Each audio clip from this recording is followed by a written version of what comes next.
Welcome to my channel. ఈరోజు వీడియోలో ఒక మంచి రెసిపీ చూపించబోతున్నాను. గుత్తి వంకాయ మసాలా కర్రీ. చూడండి, చికెన్ గ్రేవీతో వంకాయ కర్రీ అనేది మంచి టేస్ట్ వచ్చేలాగా నేను చేసి చూపిస్తున్నాను. బ్యాచిలర్స్ అయితే ఈజీగా చేసుకోవచ్చండి. ఈ వీడియో చూసాక మీకు నచ్చితే ఒకసారి ట్రై చేయండి. ముందుగా మిక్సీ బౌల్ తీసుకోవాలి. ఒక మీడియం సైజ్ ఉల్లిపాయలు తీసుకొని ముక్కలు కట్ చేసి వేసుకోవాలి. నేను కిలో వంకాయలతో చేసి చూపిస్తున్నానండి, అందుకే 3 ఉల్లిపాయలు వేసాను అనమాట. ఇప్పుడు అల్లం వేసుకోవాలి. ఒక 1/2 ఇంచ్ అల్లం, ఒక 10 వెల్లుల్లి రెబ్బలు వేసుకోవాలి. ఇంకా వేరే అల్లం వెల్లుల్లి పేస్ట్ వేయకుండా ఇలా వేసుకోవాలన్నమాట. ఒక స్పూన్ ధనియాలు, ఒక స్పూన్ జీలకర్ర, ఒక స్పూన్ గసగసాలు కూడా వేసుకోండి. ఇది కేజీ వంకాయలు చేస్తున్నాను కాబట్టి ఇంత క్వాంటిటీ చూపిస్తున్నాను అనమాట. ఇప్పుడు దాక్షిణ చెక్క, చిన్న మరాఠీ మొగ్గ, అనాస పువ్వు వేసుకోవాలి.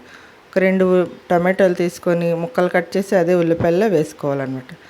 ఇప్పుడు ఇలా కేజీ వంకాయలు ఇలా కట్ చేసి పెట్టేసుకున్నానండి. వాటర్లో వేసి పక్కన పెట్టేశాను. ఇప్పుడు మిక్సీ పట్టి చూపిస్తున్నాను చూడండి.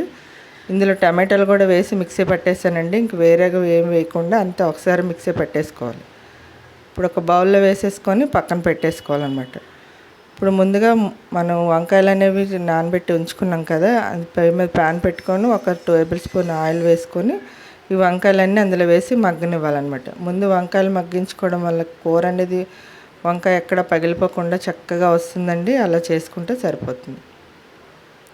ఇప్పుడు మూత పెట్టేసి పక్క స్టవ్ మీద పెట్టేద్దాం. ఇది అలా మగ్గుతూ ఉంటుంది. ఇప్పుడు వేరే ప్యాన్ పెట్టుకొని ఒక 2 స్పూన్ల ఆయిల్ వేసుకోవాలి. ఆయిల్ వేసిన తర్వాత ఈ మసాలా పేస్ట్ ఉంది కదా, ఇదంతా వేసేసుకోవాలి. ఇప్పుడు ఒక 4 పచ్చిమిర్చి, కొద్దిగా కరివేపాకు వేసుకొని వేయించుకోవాలన్నమాట. ఈ మసాలా ఎంత బాగా వేగితే టేస్ట్ అనేది అంత బాగా వస్తుందండి. ఇప్పుడు చూసారా, ఈ వంకాయలు కూడా మగ్గుతాయి. ఇలా కలుపుతూ మగ్గించుకోవాలి. ఇవి మగ్గుతుంటాయి, పక్కన మసాలా వేగుతుంటుంది. మసాలా అలా మీడియం ఫ్లేమ్లో పెట్టే వేయించుకోవాలండి. ఇప్పుడు చూసారా, వంకాయలు పూర్తిగా మగ్గిపోయి ఇలా మగ్గిపోతే స్టవ్ ఆఫ్ చేసి పక్కన పెట్టేసుకోండి. ఇప్పుడు మసాలా కూడా చక్కగా వేగుతుంది. చూసారా, ఆయిల్ అనేది బయటికి రిలీజ్ అయిపోతుంది. ఇప్పుడు ఇలా వేగితేనే వంకాయ మసాలా కర్రీ టేస్ట్ అనేది బాగుంటుందండి. ఇప్పుడు 1/2 టీ స్పూన్ జీలకర్ర పొడి, 3/4 టీ స్పూన్ ధనియాల పొడి వేసుకోండి. ఇప్పుడు ఒక పెద్ద స్పూన్తో కారం వేస్తున్నానండి. ఒక పెద్ద స్పూన్తో ఒక స్పూన్ వేసాను నేను. మీ కారానికి తగ్గట్టు వేసుకోండి. ఒక రుచికి సరిపడా సాల్ట్, 1/2 టీ స్పూన్ పసుపు. మొత్తం మసాలాలని వేసిన తర్వాత చక్కగా కలిపేసుకోవాలండి. నేను గరం మసాలా ఇందులో వేసాను కాబట్టి నేను వేయట్లేదు ఇంకా.